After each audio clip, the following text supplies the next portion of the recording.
This is Chicago's very own WGN Midday News.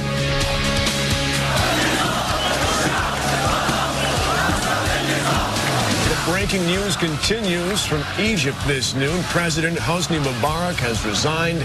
We are expecting to hear from President Obama. We'll bring you that if it happens within the hour. Good afternoon. I'm Tom Negaby. And I'm Dina Bair. We welcome our viewers who are tuning in on WGN America and on the web.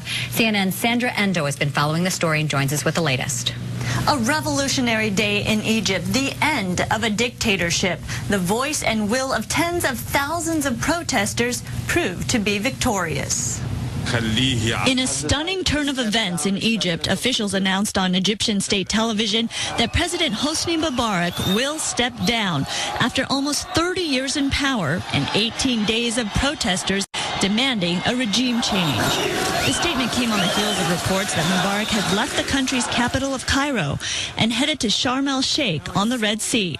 Just yesterday, Mubarak made a rare live television appearance to tell Egyptians that he would delegate powers to his vice president, Omar Suleiman, but gave no indication that he was stepping down. I will do my responsibility to protect the Constitution and the interest of people until the power is transferred. That initial statement infuriated the thousands of demonstrators gathered in Cairo's Tahrir Square and elsewhere in Egypt, and caught many in Washington off guard. Well, we all bought into the conventional wisdom. But the fact of the matter is things turned out very different than we expected. Has decided to step down. But then, just hours later, Mubarak said through his vice president that he would step down. Mubarak has previously said twice that he would finish his term, which ends in September. He assumed power in October 1981. And back here in Washington, President Obama was informed of Mubarak's decision to step down while he was in a meeting in the Oval Office. He then went outside to look at the images on TV, but he was not given a heads up that this resignation was going to happen. And we are waiting to hear from President Obama in about half an hour. Live from Washington, I'm Sandra Endo. Back to you. Thanks, Sandra. There are some Chicagoans who are in Cairo at this hour in the middle of the celebrations we have been watching. WGN's Judy Wang just spoke with one of them. Judy? Tom, we spoke with Ahmed Rehab, who is in Cairo. He is with the Council on American Islamic Relations, the largest Muslim civil rights organization in the country. He says for Egyptians fighting for democracy, the finish line is in sight. Rehab says he and his group marched today to the presidential palace, then made their way to Tahrir Square to join the thousands of people there. Just moments after arriving, cell phones started ringing. Protesters started cheering, high-fiving, and hugging each other.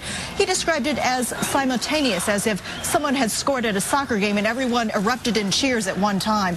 What a difference from yesterday when Egyptian Americans in the Chicago area gathered to watch President Mubarak's speech on TV.